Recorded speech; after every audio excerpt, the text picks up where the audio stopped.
नमस्कार, न्यूज के इकलौते फैमिली शो न्यूज की पाठशाला में आप सभी का बहुत स्वागत। मैं हूं सुशांत सिन्हा। ये वो पाठशाला जहां सबकी क्लास लगती है। और सबसे पहले आपको बता दूं कि आज पाठशाला में क्या क्या है और कौन कौन सी क्लास लगेगी। उधर प्रधानमंत्री नरेंद्र मोदी ने ढोल बजाया, इधर राहुल गांधी की खटाखट स्कीम की पोल कैसे खुल गई, आज इसका चैप्टर लाया।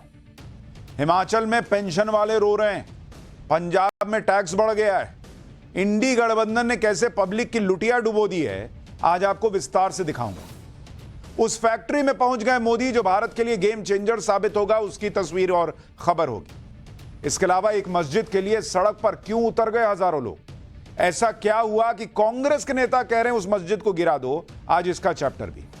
इसके अलावा योगी के शूटर्स पहुंच गए भेड़ियों के पास, आगे क्या हुआ यह भी दिखाऊंगा। यूपी में बच्चों का शिकार करने वाला आदमखोर लंगड़ा भेड़िया निकला क्या, शूटर से बचते भेड़िए अब यूपी के दूसरे हिस्सों में आतंक मचाने लगे हैं क्या, आज इसका चैप्टर भी होगा। और 15 मिनट में चश्मा हमेशा के लिए उतरवा देने वाली दवा आ गई है क्या, उसके बारे में भी बताऊंगा। लेकिन सबसे पहले दिन भर की बड़ी खबरों का रिवीजन, उसके बाद खुलेगा पहला चैप्टर।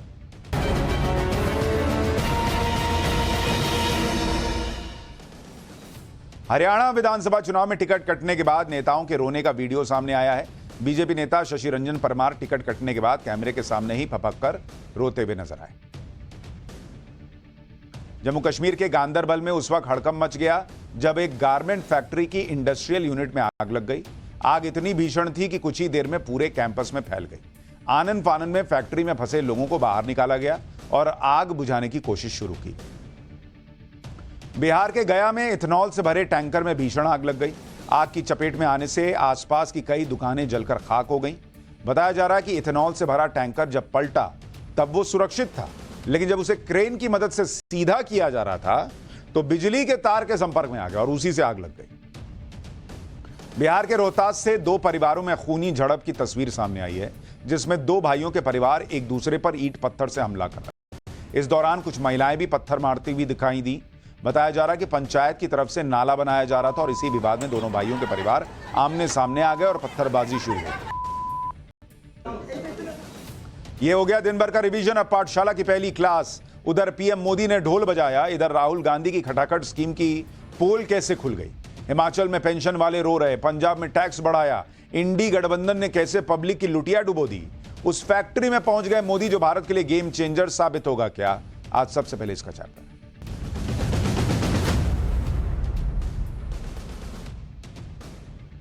बीते 10 साल से देश नरेंद्र मोदी के विकास का मॉडल तो देख ही रहा है, लेकिन इंडी गठबंधन जो ये फ्री दे देंगे, वो फ्री दे देंगे, ओल्ड पेंशन स्कीम भी दे देंगे, यार क्या बात कर रहे हो। एक बार तुम वोट तो दो। जाति की संख्या के हिसाब से सब बांट देंगे, यार तुम वोट तो दो। ऐसे ऐसे टाइप के वादे करके इंडी गठबंधन के दल जहां जहां भी सत्ता में आए, यही था उनका मॉडल ना भाई। उस मॉडल की सच्चाई भी अब देश देख रहा है। फ्री की कीमत क्या होती है अब देश समझ रहा है। और आज आपको विस्तार से दिखाऊंगा कि कैसे मोदी आज भी देश की रॉकेट बनी हुई इकोनॉमी के लिए और एनर्जी जुटा रहे हैं, ये रॉकेट और ऊपर जाए। और राहुल गांधी का खटाखट वाला मॉडल कैसे एक्सपोज होता चला जा रहा है। और ले लो खटाखट। अरे बॉस, खटाखट तो छोड़िए, यहां तो जो आना चाहिए अकाउंट में वो ही नहीं आ रहा, तो खटाखट वाला माल कहां से आएगा। क्योंकि इसी देश में एक राज्य का सीएम ऐसा है जो कहता है कि प्लीज थोड़ा इंतजार कर लीजिए, सैलरी 1 तारीख को नहीं मिल पाई क्योंकि पैसे कम है, खजाना खाली हो रहा है। एक राज्य का हाल यह है कि वो मोदी को तो महंगाई के लिए कोसता है, लेकिन खुद टैक्स बढ़ा रहा है। इंडी गठबंधन के राज्यों और नरेंद्र मोदी के मॉडल पर चलने वाले राज्यों का यही फर्क है, जो दिखाता है कि फटाफट खटाखट बोलने से कुछ नहीं होता। फटाफट खटाखट से आपको कुछ वोट तो एक्स्ट्रा मिल जाएंगे, लेकिन जब सरकार चलानी पड़ती है ना, तब होता है असली टेस्ट। और इस टेस्ट में ये हो गए फेल, क्योंकि किसी समस्या का कोई ठोस उपाय है नहीं, एक्शन प्लान है नहीं। नरेंद्र मोदी को ज्ञान देने के लिए पूरा है इनके पास, खुद करके दिखाने के लिए ज्ञान नहीं है क्या। जो लोग सिर्फ फटाफट करते रहते हैं और जाति जाति की रट लगाए रहते हैं, उन्हें पीएम मोदी को देखना चाहिए कि वो आज भी क्या कर रहे हैं। वो भी चाहते तो फटाफट खटाखट और जाति की बात कर लेते, उन्हें कौन रोक रहा था। लेकिन उन्हें पता है कि ये सब देश की समस्याओं का सॉल्यूशन नहीं है। सॉल्यूशन ये है कि देश की तरक्की किस तरह से होगी, बाहर से निवेश कैसे आएगा। पीएम मोदी सिंगापुर गए हुए, और वहां भी भारत के लिए भर भर के इन्वेस्टमेंट लाने के लिए मीटिंग पे मीटिंग कर रहा है।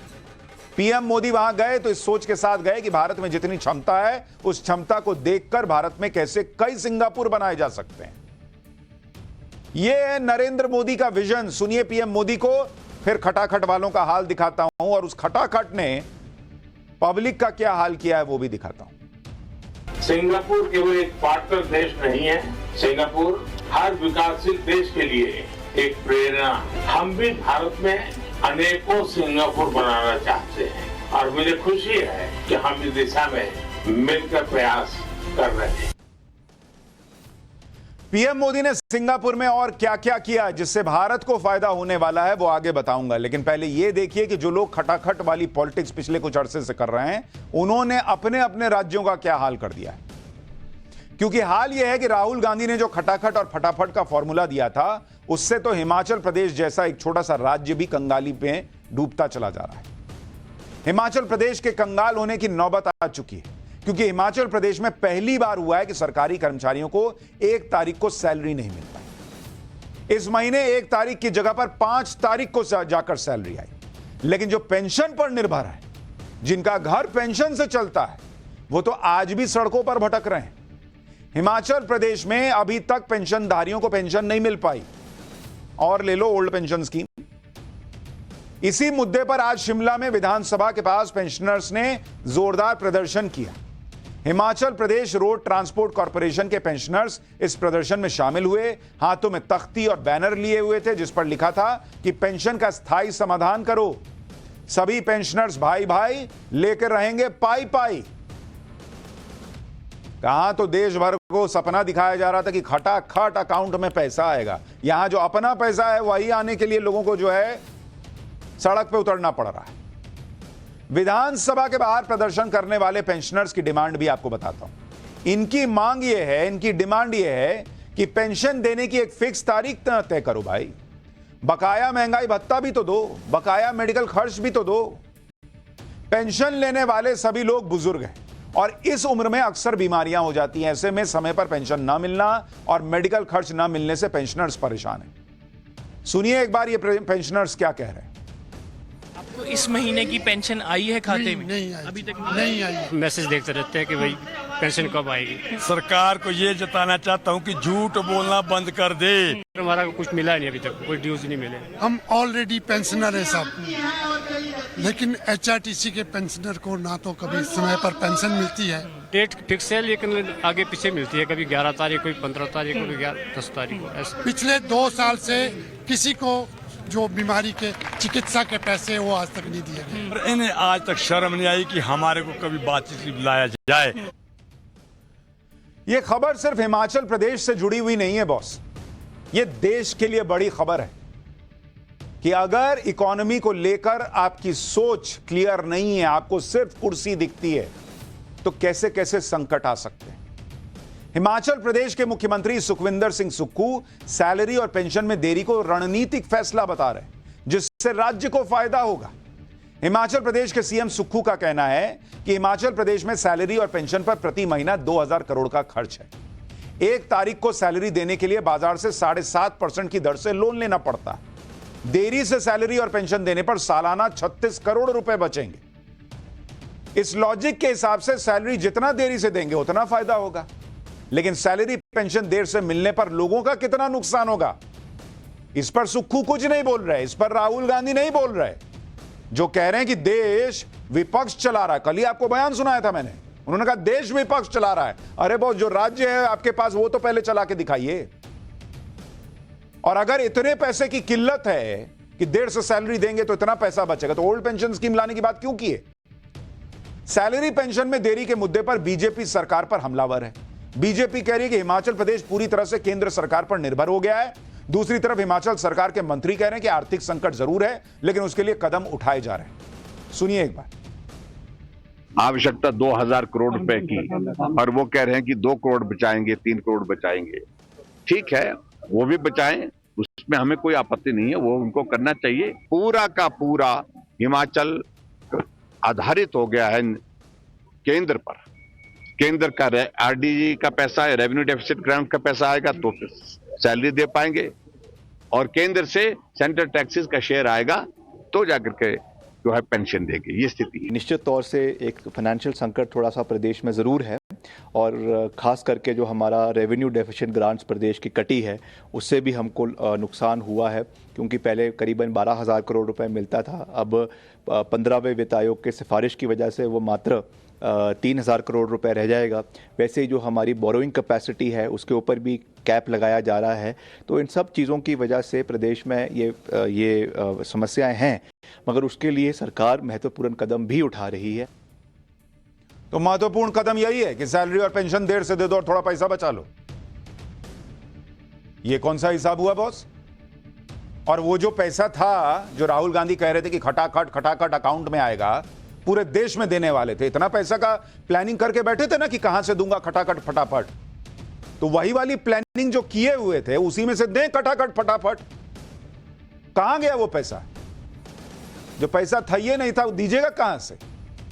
हिमाचल प्रदेश में सैलरी 5 तारीख को आई, पेंशन पर कह रहे हैं कि पेंशन 10 तारीख को आएगी। सवाल यह है कि जिस तरह का हाल हिमाचल प्रदेश जैसे राज्य का कर दिया गया, उसमें क्या गारंटी है कि आने वाले महीनों में सैलरी और पेंशन टाइम पर आ जाएगी?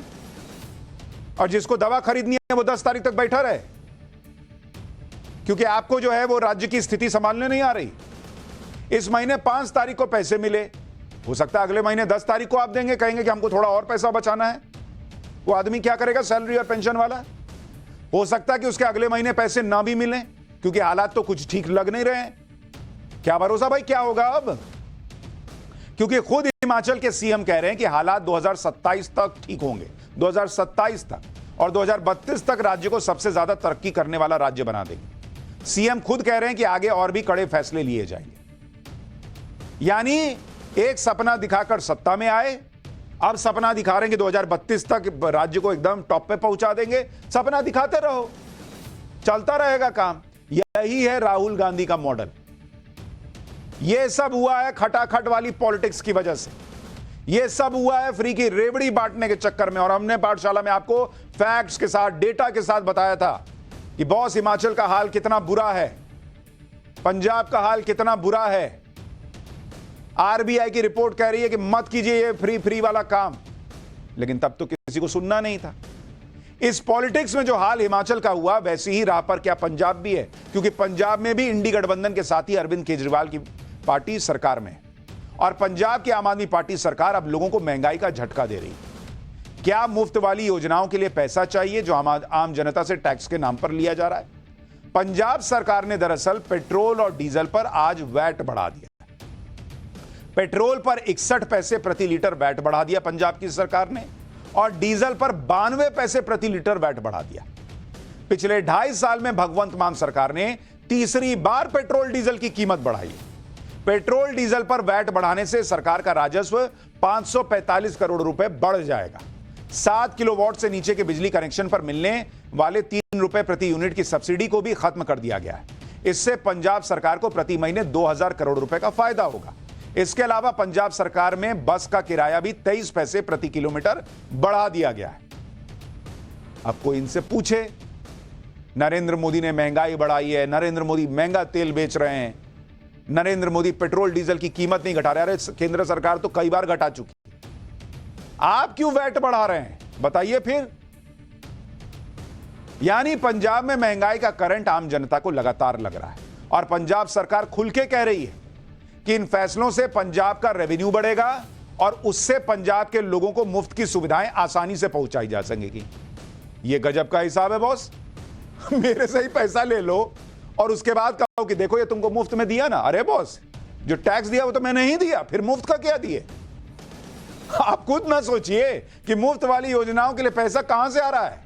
आम जनता से ही टैक्स के रूप में पैसा ले रहे हैं और उसी पैसे से कह रहे हैं कि तुमको मुफ्त वाली योजना दे रहे हैं और वाहवाही लूट रहे हैं। गजब हिसाब है बॉस।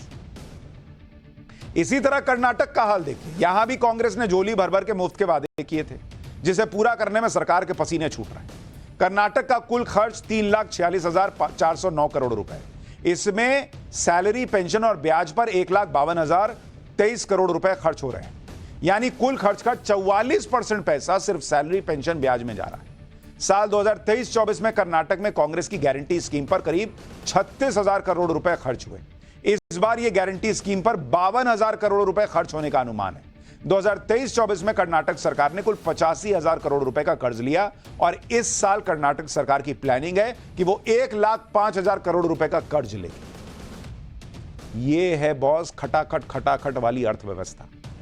जो हाल कर्नाटक का हुआ वो हाल पंजाब में है, जो हाल हिमाचल का हुआ क्या वही हाल उन राज्यों का भी होगा जिन राज्यों में जाकर इंडी गठबंधन वोट मांग रहा है।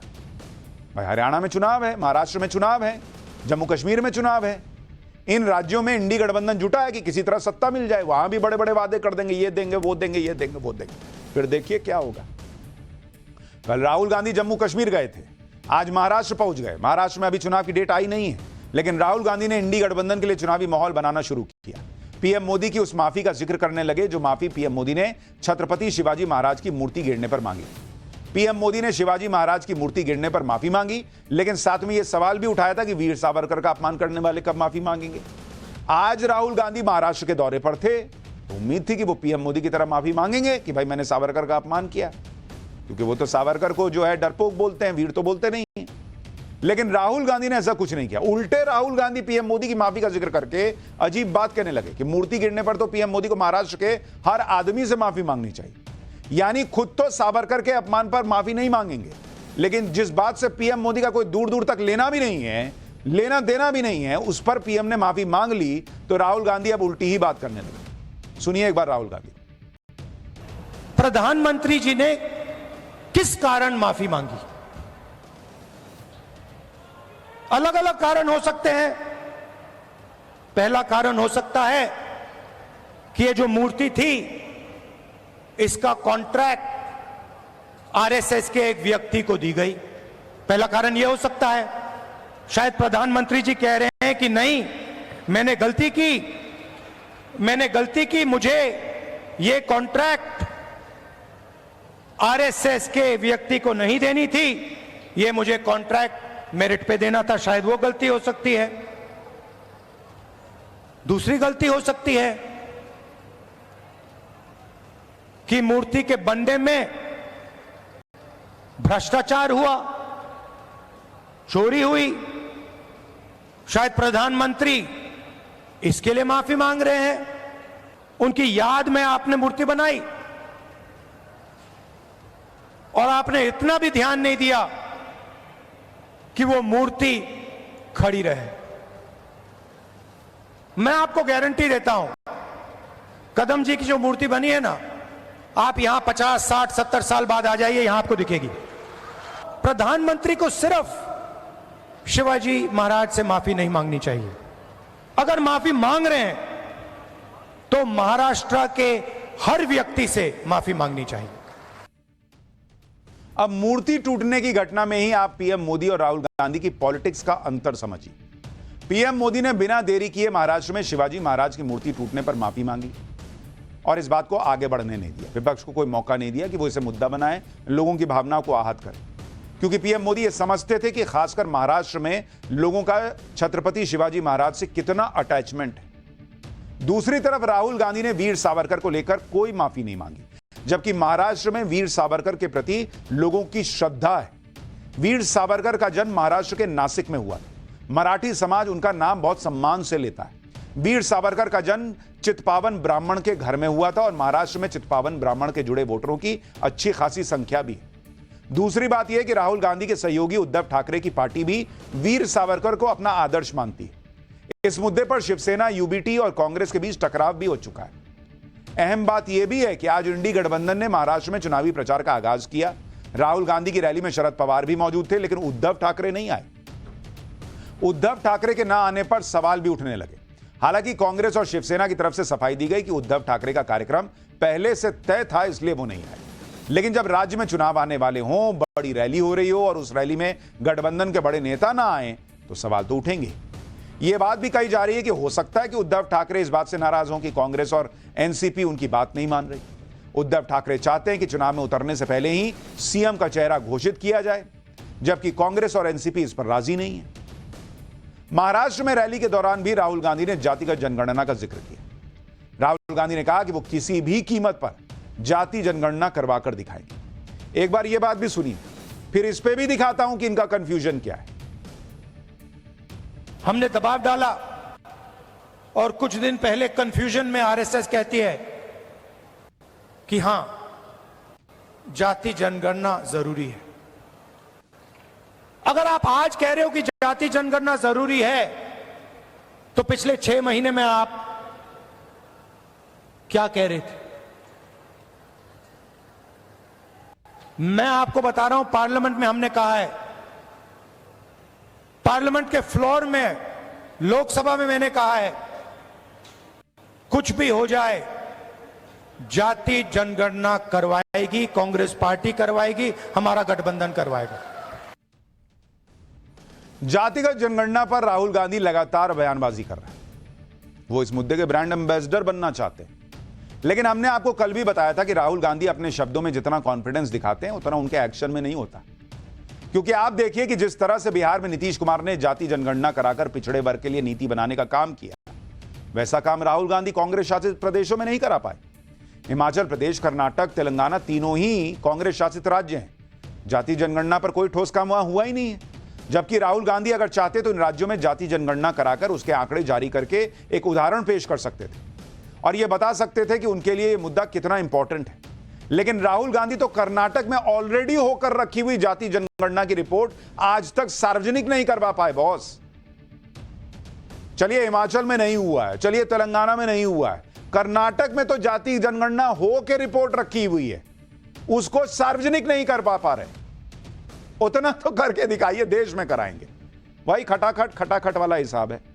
अच्छा, जाति जनगणना की रिपोर्ट ऑलरेडी कर्नाटक में हो रखी है, सामने आ रखी है। राहुल गांधी कहते हैं जिसकी जितनी संख्या भारी उतनी उसकी हिस्सेदारी।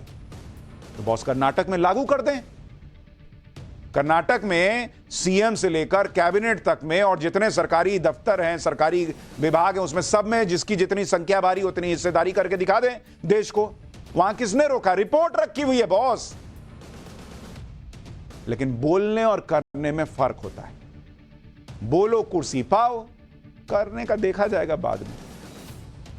एक तरफ राहुल गांधी हैं जिनकी सियासी जिंदगी जाति जाति करने में, मोदी को कोसने में, कैसे कुर्सी मिले इसमें कट रही है। उधर नरेंद्र मोदी हैं जो इस उम्र में भी देश के लिए सब कुछ खपा रहे हैं।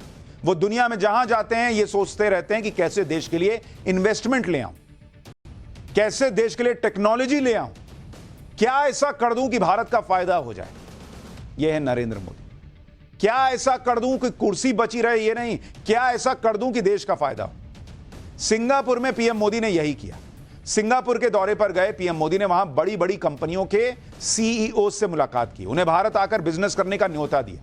पीएम मोदी ने बताया कि भारत में aviation, energy, skill development, port, railway, industrial park, digital connectivity के एरिया में बड़ा स्कोप है बॉस, आइए आप लोग। पीएम मोदी ने बताया कि भारत में 100 से ज्यादा नए एयरपोर्ट और कई एयरलाइंस की जरूरत है निवेश के लिए, पूरा आसमान खुला है। पीएम ने सिंगापुर के टॉप कारोबारियों को बताया कि कैसे भारत तेजी से तरक्की कर रहा है, कैसे भारत जल्दी ही दुनिया की तीसरी सबसे बड़ी इकोनॉमी बनने वाला है। उन्होंने टॉप कंपनियों के अधिकारियों को बताया कि कैसे उनकी सरकार इंफ्रास्ट्रक्चर डेवलपमेंट को लगातार बढ़ा रही है, अलग लेवल पे ले गई है। प्रधानमंत्री ने सिंगापुर में इन्वेस्ट इंडिया का ऑफिस सेटअप करने का भी ऐलान किया। टॉप सीईओज ने भी भारत में और निवेश की इच्छा जताई है। यह होता है एक नेता का कमिटमेंट। और ऐसा नहीं कि बस कुछ कारोबारियों से मिलकर फोटो खिंचवा ली और काम हो गया। पीएम मोदी ने एक एक डिटेल बताई कि क्यों दुनिया के लिए भारत में निवेश करना फायदे का सौदा है। एक बार आप पीएम मोदी को सुनिए, वो क्या कह रहे हैं। आपको उनकी बातों से समझ आ जाएगा कि वो किस तरह का इंटरैक्शन करते हैं। पॉपुलेशन के हिसाब से दुनिया में हमारा जितना है हिस्सा, पहली बार हम उस स्थिति पर पहुंचे हैं कि हमारे पॉपुलेशन का जितना परसेंटेज है उतना ही परसेंटेज, उससे +1 हम ग्लोबल गुड में कंट्रीब्यूट कर रहे हैं। भारत में जो सरकार है वो सरकार पिछले 10 साल में जो काम किया है उससे 3 गुना काम इस 5 साल में करने के मिजाज से काम कर रही है। वो विश्वास लेकर के हम कर रहे हैं। अभी मेरी सरकार को 100 दिन नहीं हुए हैं, लेकिन 100 डेज के अंदर सिर्फ हमारे जो नीति निर्णय हुए हैं, शायद दुनिया के किसी देश में 5 साल में जो निर्णय नहीं हो सकते होंगे वो मेरे 100 डेज में हुए हैं। सबसे आग्रह करूंगा कि अवसर हैं, अवसर को जाने मत दीजिए और जितने भी नए क्षेत्रों में आप आना चाहते हैं मैं तैयार हूं। कुछ क्षेत्र ऐसे होंगे कि जिसमें शायद हमारे पास नीति नहीं होगी, आप लेकर के आइए, मैं नई नीति बनाने के लिए तैयार हूं। पीएम मोदी के सिंगापुर दौरे का एक फोकस सेमीकंडक्टर पर भी रहा, जिस पर पीएम मोदी पूरा जोर पिछले कुछ वक्त से लगाए हुए। पीएम मोदी भारत को सेमीकंडक्टर का हब बनाना चाहते हैं, क्योंकि सेमीकंडक्टर ही वो चीज है जिससे आपके कंप्यूटर से लेकर मोबाइल तक में लगने वाली चिप बनती है। ये समझ लीजिए कि सेमीकंडक्टर से बनने वाली चिप नए जमाने के लिए वो फ्यूज है जिससे हर कोई पाना चाहता है, फ्यूएल है जिसे हर कोई पाना चाहता है। चिप बनाने की टेक्नोलॉजी को लेकर अमेरिका और चीन तक भिड़ चुके हैं। पीएम मोदी की भी कोशिश है कि वो इस क्षेत्र में भारत को आत्मनिर्भर बनाए, इसलिए उनकी सरकार लगातार सेमीकंडक्टर पर जोर दे रही है। भारत में सेमीकंडक्टर प्लांट लगाने के लिए लगातार डील्स चल रही हैं। आज पीएम मोदी ने सिंगापुर के प्रधानमंत्री के साथ एक AEM होल्डिंग सेमीकंडक्टर फैक्ट्री का दौरा भी किया। पीएम मोदी ने उस फैक्ट्री में जाकर एक एक चीज को बारीकी से देखा और समझा। पीएम मोदी के दौरे पर सिंगापुर और भारत के बीच जिन 4 सेक्टर्स में समझौते हुए हैं, उसमें सेमीकंडक्टर भी एक है। सिंगापुर वो देश है जहां सेमीकंडक्टर की सबसे बड़ी कंपनियां मौजूद हैं। दुनिया की 10% चिप सिंगापुर में बनती है। सेमीकंडक्टर के 10 से 15% उपकरण सिंगापुर में बनते हैं। भारत और सिंगापुर के बीच semiconductor, digital corporation, education, skill development और हेल्थ मेडिसिन के क्षेत्र में डील हुई है। इस डील के तहत सिंगापुर और भारत मिलकर सेमीकंडक्टर के सेक्टर में काम करें। एक तरफ तो दुनिया भारत की इस क्षमता पर भरोसा कर ही रही है कि भारत के साथ जुड़ेंगे, भारत के साथ व्यापार करेंगे तो फायदा होगा। दूसरी तरफ दुनिया भारत की उस क्षमता पर भी भरोसा कर रही है जिसमें भारत बड़े से बड़े संकट में बीच बचाव कर सकता है। मोदी है तो मुमकिन है, यह दुनिया को भी लगने लगा है। आज भारत की बात दुनिया मानने को तैयार है। यहां तक कि आपस में जो कट्टर दुश्मन है, वो कट्टर दुश्मन भी भारत को अपना दोस्त मानते हैं। और यही वजह है कि रूस के राष्ट्रपति व्लादिमीर पुतिन ने बड़ी बात कह दी कि वो यूक्रेन युद्ध में समझौते को लेकर बातचीत के लिए तैयार हैं। और अगर कोई मध्यस्थता करवा सकता है तो उनमें रूस के सबसे गहरे दोस्त भारत की अहम भूमिका होगी। ये रूस के राष्ट्रपति कह रहे हैं बॉस कि मैं ठीक है, मैं डील कर लूंगा, लेकिन इंडिया होना चाहिए डील कराने के लिए। रूस के राष्ट्रपति पुतिन ने कहा कि वो अपने दोस्तों और साझेदारों का सम्मान करते हैं, ऐसे साझेदार जो सभी मुद्दों को हल करने में ईमानदारी से रुचि लेते हैं। इन साझेदारों में सबसे पहले और सबसे अहम भारत, चीन और ब्राजील है। यूक्रेन के साथ शांति वार्ता के लिए भारत, चीन और ब्राजील संभावित मध्यस्थ हो सकते हैं। जंग के पहले हफ्ते में ही रूस और यूक्रेन में शुरुआती सहमति बन गई थी जो लागू नहीं हुई। उसी आधार पर फिर से बातचीत शुरू की जा सकती है। पुतिन के इस बयान की आज दुनिया भर में चर्चा हो रही है। लोग कह रहे हैं कि यह कहना बड़ी बात है कि यूक्रेन रूस का युद्ध भारत रुकवा सकता है। और ये नरेंद्र मोदी हैं जो अभी गए थे और वहां समझा के आए थे कि भाई क्या ही कर रहे हो यार, ये समय है लड़ाई का। फिर यूक्रेन गए, वहां उसको समझा के आए कि हम जो है वो इसमें पूरे मामले में जो है हमने साइड ली है और हमने शांति की साइड ली है। और आज इंडिया की स्थिति देखिए बॉस, इंडिया का लेवल देखिए कि पुतिन कह रहा है कि भाई इंडिया करवा सकता है तो मैं तैयार हूं। एक तरफ पुतिन को पीएम मोदी से उम्मीद है कि वो युद्ध रुकवाने में मदद कर सकते हैं, दूसरी तरफ अमेरिका को भी भारत से ही उम्मीद है। पिछले हफ्ते जियोपॉलिटिक्स को लेकर अमेरिका के राष्ट्रपति जो बाइडेन ने भी पीएम मोदी से बात की थी। दुनिया के 2 कट्टर दुश्मन देशों के नेता पीएम मोदी से बात कर रहे हैं और भारत ही वो देश है जो एक साथ रूस और अमेरिका दोनों से अच्छे तरीके से डील करता है। यहां कॉलेज, स्कूल में, ऑफिस में ऐसी दोस्ती नहीं चल पाती। लोग गिनाने लगते हैं कि यार वो मेरे से उसका झगड़ा हो रखा, तुम उसी के साथ चाय पी रहे हो या तुम उससे क्यों बात कर रहे हो, देखते नहीं हो मेरे से कैसे बात करता है। यहां 2 लोगों में ऐसी दोस्ती नहीं चल पाती। और नरेंद्र मोदी ने आज भारत को ऐसा बना के रखा है कि अमेरिका और रूस एक दूसरे की शक्ल नहीं देखना चाहते, लेकिन दोनों नरेंद्र मोदी से दोस्ती की और भारत दोनों से दोस्ती निभा रहा है। यह होता है विजन, यह होती है सोच। बाकी तो खटाखट चल ही रहा है।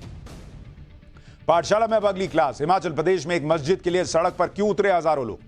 कांग्रेस के नेता क्यों कह रहे हैं मस्जिद को गिरा देना चाहिए? देखिए जरा।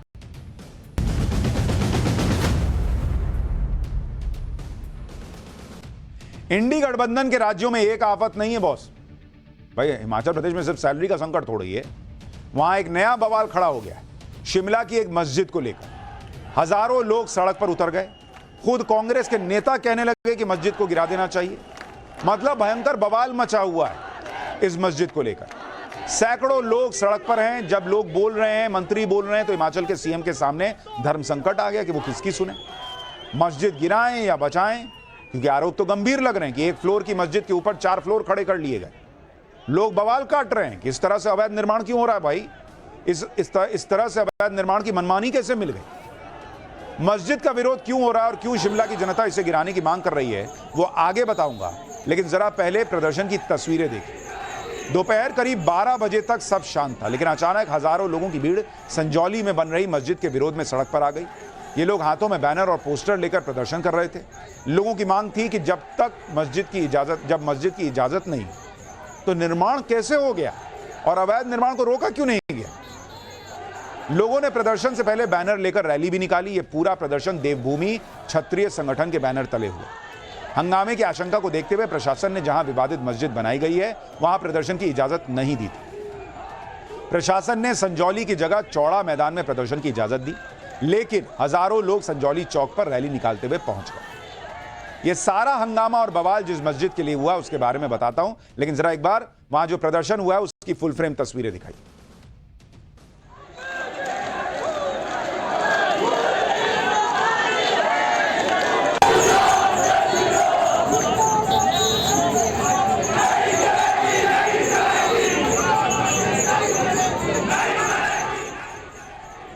दरअसल शिमला के संजौली की मस्जिद को गिराने के लिए आज भयंकर प्रदर्शन हुआ। ये वो इमारत है। आरोप है कि मस्जिद में अवैध निर्माण किया गया है और इसी वजह से इसे गिराने की डिमांड हो रही है। और सबसे बड़ी बात तो यह कि मस्जिद के खिलाफ कांग्रेस सरकार के मंत्री भी बोल रहे हैं। सुनिए हिमाचल प्रदेश के मंत्री अनिरुद्ध सिंह क्या कह रहे हैं। ये लीगल और इलीगल की बात है, सीधी बात है। 2010 से केस चल रहे हैं, बार बार नोटिस दिए जा रहे हैं, उसके बावजूद वो लोग बनाई जा रहे हैं। 4 मंजिल 5 मंजिल खड़ी कर दिए। बार बार जो है आ रहा है कि ये तो अवैध है, तो गिराओ। बिजली पानी दूसरों को काट देते हैं, हर किसी का बिजली पानी काट देते हैं। एक छज्जा बढ़ाने के लिए भी तो इतनी बड़ी बिल्डिंग बन गई है, तो उनका काटो। जब कुछ सरकार के मंत्री बोल रहे हैं कि 2010 से केस चल रहा है, बार बार नोटिस दिया जा चुका है, फिर भी अवैध निर्माण नहीं रुक रहा, ऊपर से 4-5 फ्लोर खड़े कर दिए गए, तो अवैध निर्माण को गिरा देना चाहिए। यही बात वो लोग भी कह रहे हैं जो आज शिमला की सड़कों पर उतरे हुए थे। हालांकि पुलिस ने इन लोगों को रोक दिया और ढली टनल की तरफ भेज दिया, जहां पहुंचने के बाद हजारों लोगों के हुजूम ने नारेबाजी शुरू की। बैनर पोस्टर लेकर प्रदर्शन कर रहे लोगों का कहना था कि बिना वेरिफिकेशन के कई लोग शिमला में बस रहे हैं। इनमें से ज्यादातर बांग्लादेशी मुसलमान और रोहिंग्या हैं और यही वो लोग हैं जो अवैध रूप से मस्जिद बनवा रहे हैं। लोगों की मांग थी कि अवैध रूप से बनी मस्जिद को तुरंत गिरा दिया जाए। इससे पहले भी संजौली में बनी अवैध मस्जिद के विरोध में शिमला में प्रदर्शन हुआ था। हिंदू संगठनों के लोगों ने ही विरोध प्रदर्शन किया, लेकिन आज जिस तरह से लोगों की भीड़ आई उसकी उम्मीद नहीं थी। यानी लोगों की 2 समस्याएं हैं, एक अवैध निर्माण मस्जिद के नाम पर और दूसरा उनका आरोप है कि रोहिंग्या और बांग्लादेशी मुसलमान वहां आकर बसते जा रहे हैं। सुनिए प्रदर्शन कर रहे लोगों की मांग क्या है, उसके बाद बताऊंगा इस मुद्दे पर हिमाचल प्रदेश में सियासत क्यों शुरू हो गई। ये मस्जिद इलीगल बनी है, ये टूटनी चाहिए जी। आप क्या कहेंगे? ये मस्जिद क्लियर है, जब विधानसभा में क्वेश्चन लगा है उसमें क्लियर कट किया गया है कि ये मस्जिद अवैध है। अवैध का मतलब है डोमिलिश होनी चाहिए। तो ये इलीगल जो मस्जिद बनी है संजौली में, उस चीज के लिए जो आज ये धरना प्रदर्शन हुआ है, डिमांड ये कि मस्जिद को गिराया जाए। सबसे पहले तो ये पता किया जाए कि ये मस्जिद ये कैसे पास हुआ है। हमारी यही मांग है कि जितना मंजिल इसकी पास हुई है, चलो हम किसी धर्म के खिलाफ नहीं है, लेकिन जितनी मंजिल पास है और जो लोगों के साथ ये भद्दा कमेंट और भद्दी वो करते हैं वो ना की जाए। जिस तरह से विरोध प्रदर्शन पिछले कुछ दिनों में जोर पकड़ रहा था, शिमला पुलिस को आशंका तो थी कि आज कुछ बड़ा होने वाला है। ऐसे में संजौली इलाके को छावनी में तब्दील कर दिया गया। चप्पे चप्पे पर पुलिस के जवान तैनात थे। महिला पुलिसकर्मियों को भी खास तौर पर तैनात किया गया था। लेकिन इतनी भीड़ आएगी ये बहुत कम लोगों को उम्मीद थी। किसी भी आपात स्थिति से निपटने के लिए पुलिस भी तैयारी करे बैठी थी। पुलिस ने इस तरह से तैयारी की थी जैसे दंगाइयों को रोकने के लिए की जाती है। हालात किस हद तक जा सकते हैं उसको लेकर पुलिस की तैयारी पर यह रिपोर्ट देखिए। इस तरह हजारों की संख्या में हिंदू संगठन के लोग यहाँ पे इकट्ठा हुए, तो आप देख सकते हैं भारी संख्या में पुलिस को यहाँ पे डिप्लॉय किया गया है। आप देख सकते हैं यहाँ पर पुलिस जो है भारी संख्या में यहाँ पे डिप्लॉय की गई है, ताकि जो है क्योंकि माहौल काफी तनावपूर्ण यहाँ पे हो गया है। भारी संख्या में हिंदू संगठन के लोग यहाँ पे जमा हुए हैं और उनकी एक ही डिमांड है कि जल्द से जल्द जो है मस्जिद मस्जिद को हटाया जाए। ये देख सकते हैं आप, भारी संख्या में यहाँ पे पुलिस को भी डिप्लॉय किया गया है। सुरक्षा को मद्देनजर देखते हुए आप देख सकते हैं पूरा हिंदू संगठन जो यहाँ पे जमा हो रहे, एक ही डिमांड इनकी है कि जिस तरह मस्जिद को अवैध तरीके से बनाया जाए उसे जल्द से जल्द ध्वस्त किया जाए। जब इस मस्जिद के बारे में खुद कांग्रेस सरकार के मंत्री सीधे कह रहे हैं कि ये धर्म का मामला नहीं है, वैध और अवैध निर्माण का मामला है, और अगर मस्जिद अवैध है तो उसे गिरा देना चाहिए, तो इस मसले पर मस्जिद के लोग और सरकार क्या कह रहे हैं वो भी आपको देखना चाहिए। मस्जिद पक्ष कह रहा है कि यह मस्जिद 1947 से, सरकार का कहना है कि 2012 में अवैध निर्माण शुरू। मस्जिद पक्ष का कहना है कि पहले लोग बाहर नमाज पढ़ते थे, सरकार का कहना है कि मस्जिद को 30 से 35 नोटिस भेजे गए। मस्जिद पक्ष के मुताबिक अंदर नमाज पढ़ने के लिए एक्स्ट्रा फ्लोर बनाए, सरकार का कहना है कि अवैध निर्माण रोकने के लिए नोटिस भेजे गए थे। मस्जिद पक्ष कह रहा है कि जमीन वक्फ बोर्ड की है, सरकार का कहना है कि जमीन सरकार की है। मस्जिद पक्ष कह रहा है कि 2 फ्लोर तो बन चुके हैं, सरकार कह रही है कि अवैध निर्माण नहीं रोक रहे हैं। मस्जिद अवैध निर्माण जो है वो रोक रहे हैं। मस्जिद पक्ष कह रहा है कि मामला कोर्ट में है, सरकार का कहना है कि 44 बार सुनवाई हो चुकी है। यानी इस मामले में हिमाचल प्रदेश सरकार यह मान रही है कि मस्जिद में अवैध निर्माण किया गया है। इसी अवैध निर्माण के विरोध में आज शिमला में प्रोटेस्ट हुआ। हिमाचल सरकार के मंत्री तो खुलकर कह रहे हैं कि प्रदेश में जमात वाले आ रहे हैं, बांग्लादेशी आ रहे हैं, ये कैसे हालात हो गए हैं प्रदेश में। सुनिए कांग्रेस के ही मंत्री का बयान, फिर बताऊंगा क्या सीएम सिक्कू को पता ही नहीं कि उनके मंत्री क्या बयान दे रहे हैं। ये कैसी स्थिति उत्पन्न हो रही है प्रदेश में, जो रोज नए लोग आ रहे हैं, जमात वाले आ रहे हैं, कहीं आ रहे हैं जिनका अता पता ही कोई नहीं। क्या ये रोहिंग्या मुसलमान है? मैं खुद अध्यक्ष महोदय 1-2 जनों को जानता हूं जो बांग्लादेश से आए हैं, उसकी वेरिफिकेशन होनी चाहिए। मैं इस सदन में आपके माध्यम से मुख्यमंत्री महोदय को बोला। अभी इस स्थिति में 190 का उल्लेख किया गया यहाँ पे कि 190 लोग हैं जो रजिस्टर्ड हैं, तो 1900 कैसे हो गए सर? आप किसी भी बाजार में चले जाइए, चाहे संजोली बाजार चले जाइए, चाहे ढली चले जाइए, कसुमटी चले जाइए, लक्कड़ बाजार चले जाइए सर, जगह जगह पे लोगों के चलने की जगह नहीं है। मैं आपसे मांग करता हूं कि इसको जो हटाया जाए, 190 लोगों की वेरिफिकेशन करी जाए। सुना आपने, हिमाचल प्रदेश की कांग्रेस सरकार के मंत्री ये बात मान रहे हैं, आरोप लगा रहे हैं कि रोहिंग्या बांग्लादेशी आकर बस गए वहां। विधानसभा में बता रहे हैं कि हिमाचल प्रदेश में अवैध तरीके से लोग आ रहे हैं, लेकिन मुख्यमंत्री सुक्खू कह रहे हैं कि सरकार के किसी मंत्री ने ऐसी बात ही नहीं की। सुनिए सीएम सुक्खू को, फिर आगे की बात बताता हूं। देखिए, कोई भी सरकार का मंत्री ने ऐसा बयान नहीं दिया होगा। प्रदेश में सभी नागरिक एक समान है। प्रदेश में सभी का धर्मों का सम्मान है, और मैं ये कह सकता हूं कि जो भी कानून व्यवस्था को अपने हाथ में लेगा, हमारी सरकार कड़ाई से उसका पालन करेगी। कानून व्यवस्था को हाथ में लेने का किसी के पास कोई अधिकार नहीं है। यानी सुक्खू सरकार के मंत्री बोल रहे हैं कि मस्जिद को हटाओ। मुख्यमंत्री सुक्खू को ये सुनाई नहीं दे रहा है शायद, और सुनाई भी कैसे दे, क्योंकि जब मंत्री अनिरुद्ध विधानसभा में मस्जिद और हिमाचल प्रदेश में घुसपैठियों को आने का मुद्दा उठा रहे थे, तो सोशल मीडिया पर लोग दावा कर रहे हैं कि उस समय सीएम सुक्खू सोते दिखाई दिए। यह तस्वीर बड़ी वायरल हो रही है जिसमें दावा है लोगों का कि विधानसभा में मुख्यमंत्री सुक्खू सो रहे थे। अब कुछ लोग कह रहे हैं कि यह उसी वक्त की तस्वीर है जब अनिरुद्ध मस्जिद और अवैध घुसपैठ पर बोल रहे थे, लेकिन इसको वेरीफाई अभी करना बाकी है। सोशल मीडिया पर लोगों का दावा है। सवाल यह है कि क्या जब मस्जिद का अवैध तरीके से निर्माण हो रहा था तो क्या तब भी सीएम सुक्खू सो रहे थे?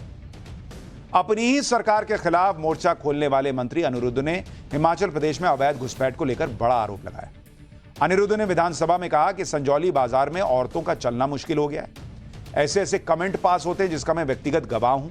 आज ड्रग्स का कारोबार हो रहा है, चोरियां हो रही हैं, लव जिहाद जो सबसे बड़ी बात है, लड़ाई झगड़े हो रहे हैं। क्या हमारे स्थानीय लोगों ने शुरू की है हिंसा? हिमाचल प्रदेश के मंत्री अनिरुद्ध ने विधानसभा के अंदर बहुत ही गंभीर बातें कही और जनता भी इसी वजह से सड़कों पर प्रोटेस्ट कर रही है। एक ग्राउंड रिपोर्ट देखिए।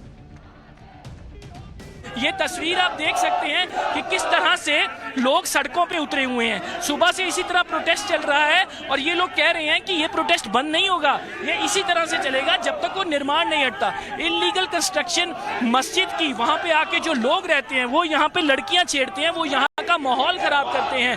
ये दिक्कत है इन लोगों को। ये कोई पॉलिटिकली मोटिवेटेड प्रोटेस्ट नहीं है, ये लोग सारे लोकल्स हैं, ये इस सिचुएशन के पीड़ित हैं। इन्होंने पुलिस में भी रिपोर्ट करवाई कई बार।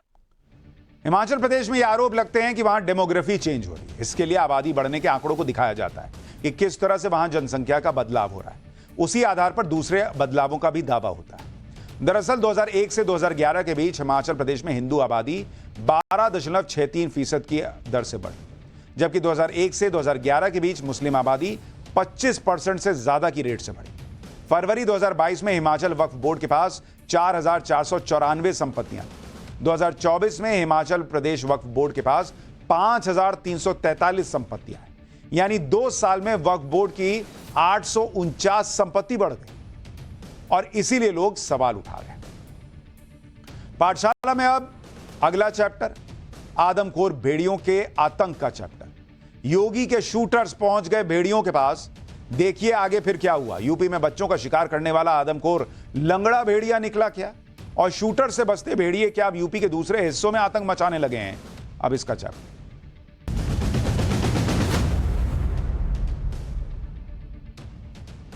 यूपी में जो आदमखोर भेड़ियों का आतंक है उसकी चर्चा देश भर में। एक पुरानी कहावत है कि शेर जब आदमखोर हो जाए तो उसे गोली मार देनी चाहिए। यह कहावत अब यूपी में आतंक का पर्याय बन चुके आदमखोर भेड़ियों के लिए सच साबित होती दिख रही है, क्योंकि पिछले 1.5 महीने में 9 बच्चों समेत 10 लोगों का शिकार कर चुके ये भेड़िए आदमखोर हो चुके हैं।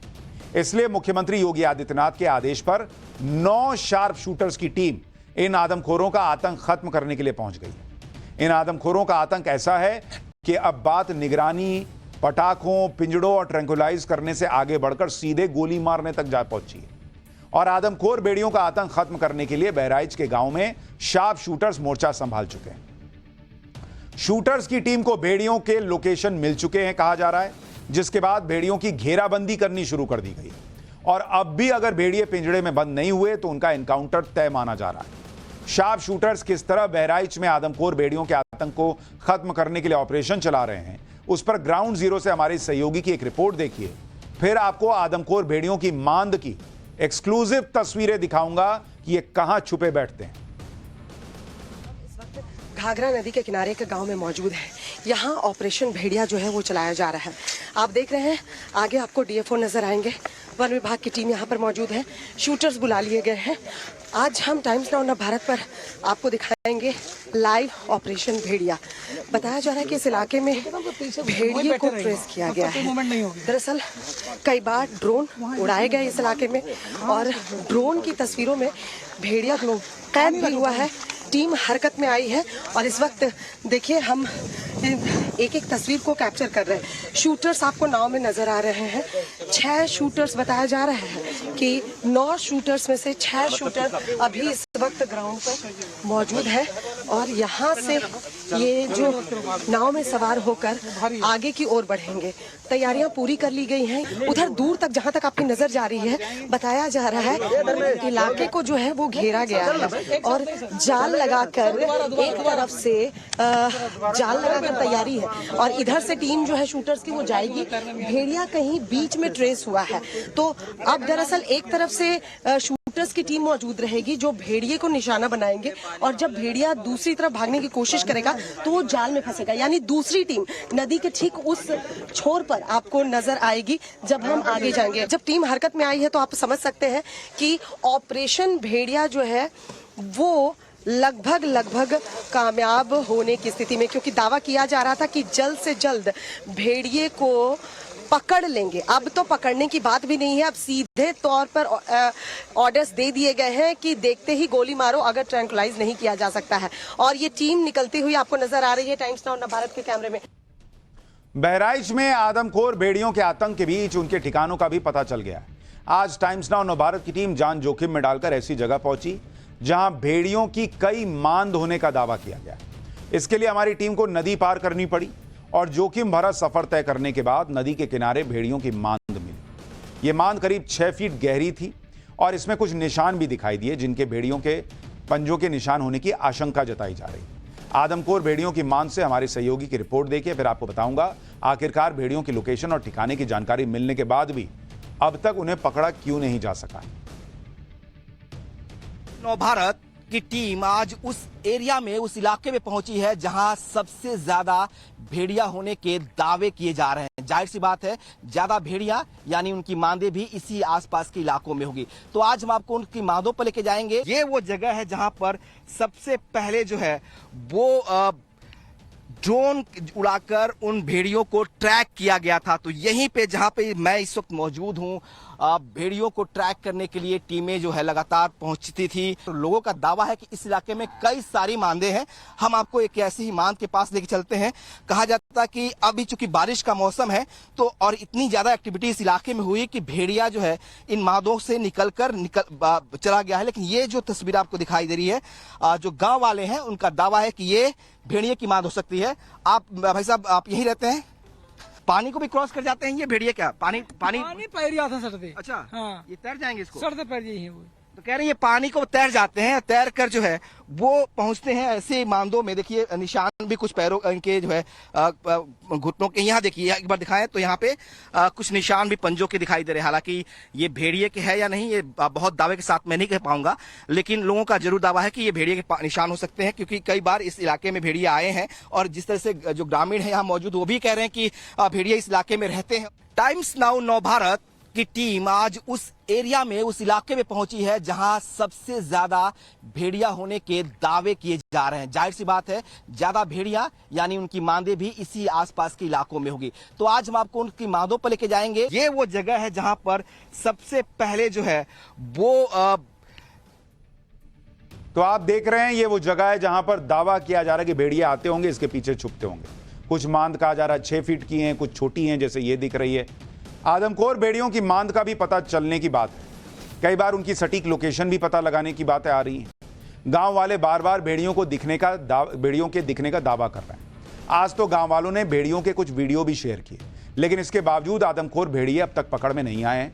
जबकि वन विभाग के साथ ही पुलिस, राजस्व विभाग और पंचायत की टीमें आदमखोर भेड़ियों की तलाश में जुटी हैं। जिसके बाद सवाल उठ रहे हैं कि आखिर हमला करने के बाद भेड़िए कहां चले जा रहे हैं, पकड़ में आ क्यों नहीं रहे। इसकी वजह भी आपको समझनी चाहिए। पहली वजह है कि जहां शिकार किया वहां वो दोबारा नहीं गए।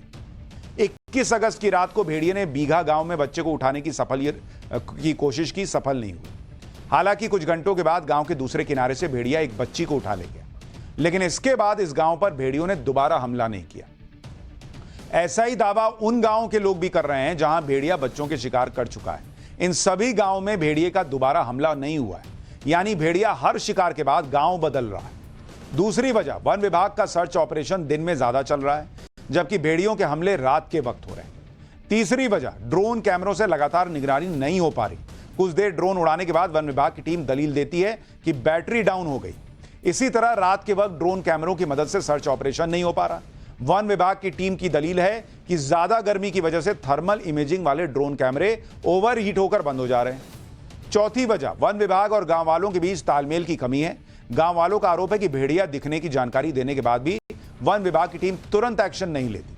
उल्टा गांव वालों से भेड़िया दिखने का वीडियो सबूत के तौर पर मांगा जाता है। कहा जा रहा है कि बहराइच में जिस आदमखोर भेड़िए ने आतंक फैलाया है वो लंगड़ा भेड़िया है, जो हर गुजरते दिन के साथ और भी ज्यादा खूंखार और हिंसक होता जा रहा है। वाइल्ड लाइफ एक्सपर्ट्स ने इसकी जो एक वजह बताई, उसके मुताबिक उनका कहना है कि भेड़िए अक्सर झुंड में रहते हैं और पाठशाला में हमने आपको बताया था कि इस झुंड के लीडर को अल्फा मेल कहा जाता है। लेकिन जब झुंड का कोई दूसरा भेड़िया अल्फा यानी लीडर को चैलेंज करता है तो दोनों के बीच लड़ाई होती है। इस लड़ाई में जो भेड़िया हार जाता है उसे झुंड छोड़ना पड़ता है। ऐसे में आशंका जताई जा रही है कि जो भेड़िया बहराइच के गांव में बच्चों का शिकार कर रहा है उसे झुंड से निकाला जा चुका है और झुंड में हुए आपसी संघर्ष में वो लंगड़ा हो चुका है, जिसकी वजह से वो जंगल में शिकार नहीं कर पा रहा और इंसानों का खून मुंह में लगने के बाद आदमखोर हो चुका है। इस बीच बहराइच में भेड़ियों के आतंक को लेकर अब बदले वाली थ्योरी भी सामने आ गई। वाइल्ड लाइफ एक्सपर्ट्स के मुताबिक करीब 20-25 साल पहले यूपी के ही जौनपुर और प्रतापगढ़ जिलों में भेड़ियों के हमलों में 50 से अधिक बच्चों की मौत हुई थी। जांच के बाद पता चला कि कुछ बच्चों ने नदी के किनारे बनी भेड़ियों की मांद में घुसकर उनके 2 बच्चों को मार दिया था, जिसका बदला लेने के लिए भेड़ियों ने इंसानों पर हमले किए थे। वन विभाग के ऑपरेशन के दौरान उस वक्त भी कुछ भेड़िए पकड़े गए, लेकिन आदमखोर जोड़ा वन विभाग की टीम से बचता रहा और बच्चों पर हमले जारी रहे। उस वक्त भी आदमखोर हो चुके भेड़ियों को गोली मार दी गई थी, जिसके बाद भेड़ियों के हमले की घटनाएं बंद हो गई। वाइल्ड लाइफ एक्सपर्ट्स के मुताबिक भेड़ियों के हमले का कुछ ऐसा ही पैटर्न बहराइच में भी दिख रहा है, जहां इसी साल जनवरी फरवरी में भेड़ियों के 2 बच्चे ट्रैक्टर से कुचलकर मर गए थे। उसके बाद से ही बहराइच में भेड़ियों के हमले शुरू हुए और इंसानी खून मुंह में लगने के बाद भेड़िए आदमखोर हो गए। यानी तरह तरह की बातें जो हैं वो चर्चा का विषय बनी हुई। इधर अभी बहराइच में आदमखोर भेड़ियों का आतंक खत्म नहीं हो पाया कि यूपी के कौशाम्बी और बाराबंकी में भी भेड़ियों के खौफ की एंट्री हो गई। दावा किया जा रहा है कि पिछले कुछ दिनों में भेड़िए कौशाम्बी में 1 बच्चे समेत 3 लोगों पर हमले कर चुके हैं। कौशाम्बी के गांव में खेतों के पास 3 भेड़िए देखे जाने का दावा किया गया, जिसका एक वीडियो भी वायरल हो रहा है। लोगों पर हमले और भेड़ियों का वीडियो वायरल होने की वजह से लोग दहशत में आ गए, जिसकी वजह से कुछ गांव वालों ने भेड़िया समझकर एक सियार को पीट कर मार डाला। उधर बाराबंकी में भी एक बच्ची पर भेड़िए के हमले का मामला सामने आया। इसके बाद वहां भेड़िए की ऐसी दहशत फैल गई कि बच्चों ने स्कूल जाना तक बंद कर दिया है। भाई वो डरे हुए हैं।